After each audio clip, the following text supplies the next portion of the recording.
ছোট্ট একটা জিনিসই কিন্তু ঘর এবং ঘরের বাইরের লুক একেবারে পরিবর্তন নিয়ে আসে। এখানে বাইরে আমার দু একটা জুতা একদম অগোছালো থাকে বলে কিন্তু আমি এই র্যাকটা নিয়েছি জাস্ট জুতাগুলো রাখার জন্য। এই র্যাকটা আমি একটা অনলাইন পেজ থেকে নিয়েছি। হঠাৎ করে দেখে আমার বেশ ভালো লাগছিল। এখন তো অনেক দেখা যায়। তো হঠাৎ করেই কলিং বেল চলে আসলো এবং আমার পার্সেলটাও কিন্তু চলে আসছে। তো পার্সেলটা কিন্তু আস্তে আস্তে করে আমার হাজব্যান্ড এবং আমার বেবিটাই ওপেন করেছে। তো এটা এখন আসলে সেটিং করার পালা। কোনো কিছু সেটিং করতে গেলে কিন্তু বেশ ঝামেলা। তো আমি যে পেজটা থেকে এটা নিয়েছি এটার পিকচারটা দিয়ে দিচ্ছে আপনাদের। কারো যদি এই র্যাকটা প্রয়োজন হয় তাহলে নিতে পারেন।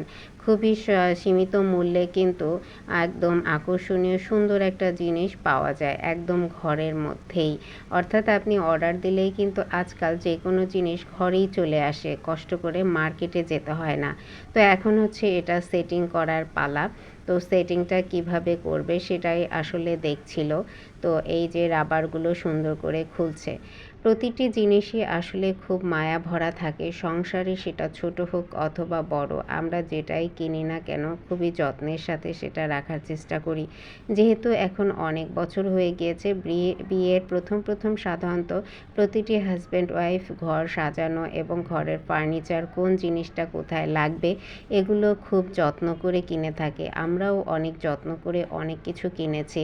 এখন অনেক বছর ধরে আর কেনাকাটার প্রয়োজন হয় না, কারণ প্রথম 2-3 বছর মানুষ যেভাবে কেনাকাটা করে ঘর পরিপাটি করে সুন্দর করে গড়ে তোলে, পরবর্তী কয়েক বছরে আর লাগে না। তারপরেও মাঝে মাঝে টুকিটাকি এটা ওটা কেনা হয়, এটা স্বাভাবিক। কিন্তু সংসারের ভারী এবং প্রয়োজনীয় জিনিসগুলো কিন্তু বিয়ের পরপরই মানুষ কিনে কেটে একদম ঠিকঠাক করে ফেলে।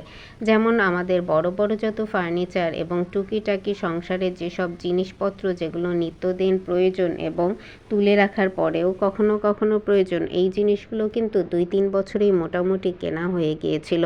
এরপরে আমি অনেক বছর তেমন কিছু কেনাকাটাই করতে হয় না। যাই হোক, আগে আমার ফুলদানির প্রতি অনেক ছিল, লোভ ছিল। অর্থাৎ মার্কেটে যাই আমি কেনাকাটা করতে যাই না কেন আমার ফুলদানি একটা কিনতেই হতো। তো আলহামদুলিল্লাহ এখন আর তেমন কিছু কেনাকাটাই করি না। অনেক দিন পরে এই র্যাকটা হচ্ছে আমি অর্ডার দিলাম বাইরে রাখার জন্য, কারণ ঘরে ড্রয়িং রুমে আমার বড় একটা শু বক্স আছে। এটা নেওয়া হয়েছে বাইরের জন্য, যেমন 2-1টা জুতা একদম অগোছালো থাকে বাইরের, ওগুলোই যাতে একটু র্যাকে সাজিয়ে রাখতে পারি এবং বাইরের দরজার বাহিরটাও যাতে সুন্দর লাগে। কথা বলতে বলতে আমার বেবিটা কিন্তু অলমোস্ট এটা সেটিং করে ফেলেছে। এখন এটা রাখার পালা। তো ছেলেটা বলছে আম্মু এটা কোথায় রাখবে। তো আমি হচ্ছে ওকে একটু দেখিয়ে দিলাম এই যে এখানে রাখবো এবং কিভাবে রাখবো, জুতাগুলো এক এক করে রেখে দিলাম। তো এই যে এভাবে রাখার জন্য ছেলেটাকেও দেখিয়ে দিলাম। আপনারাও দেখেন কেমন লাগছে, পরিপাটি সুন্দর লাগছে অবশ্যই। আমি যদিও এটা স্বাভাবিকভাবে এখানে রাখবো না, এটা বাহিরে রাখবো। তো ফার্স্ট টাইম রেখে একটু দেখছি যে কেমন লাগছে লুকটা।